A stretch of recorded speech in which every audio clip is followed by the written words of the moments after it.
오늘은 사건을 쫓지 않는다. 오늘은 벌을 내리러 간다.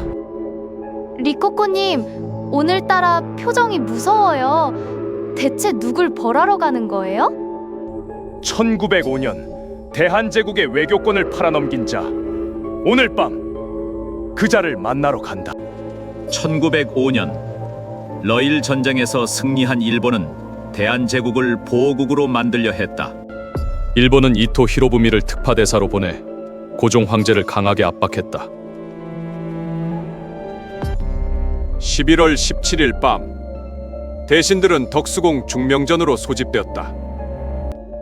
그날 밤 조약에 찬성한 5대신은 훗날 을사오족으로 불린다. 그중 학부대신이 이완용이었다.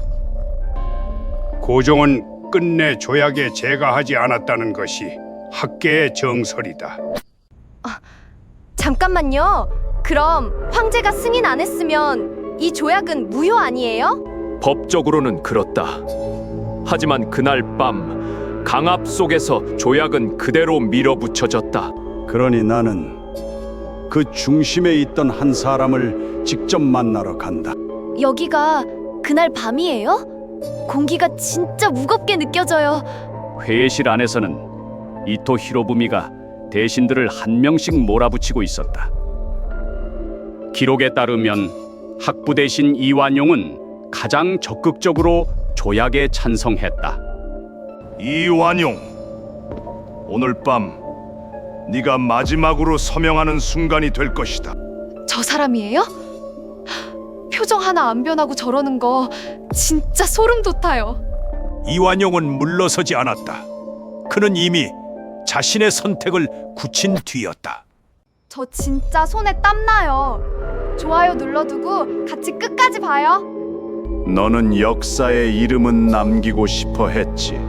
오늘부로 그 이름은 시간 속에 갇힌다.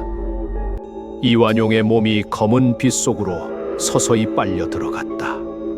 그의 얼굴에서 처음으로 표정이 무너졌다. 하지만 남은 4대신은 동요하면서도 조약의 서명을 이어갔다. 그날 밤 조약은 그대로 체결됐다. 대한제국은 외교권을 잃었다. 조약 소식이 퍼지자 민영화는 스스로 목숨을 끊으며 항거했다. 나는 한 사람에게 벌을 내렸을 뿐이다. 역사의 흐름은 막지 못했다. 그래도 다행이에요. 적어도 그 사람은 더 이상 아무것도 할 수 없잖아요. 그 이름은 오늘부로 시간 속에 갇혔다. 그것으로 충분하다. 리코코와 이시은은 다시 현재로 돌아왔다. 매국노를 시간 속에 가둬버렸다니 이건 진짜 속이 다 시원한 얘기네. 나 같았으면 그냥 주먹부터 나갔을 텐데 시간 감옥이 더 확실한 벌이네요. 역사는 바뀌지 않는다. 하지만 그 이름 하나는 오늘 밤 내가 지웠다. 다음엔 또 어떤 심판이 기다릴지 몰라요.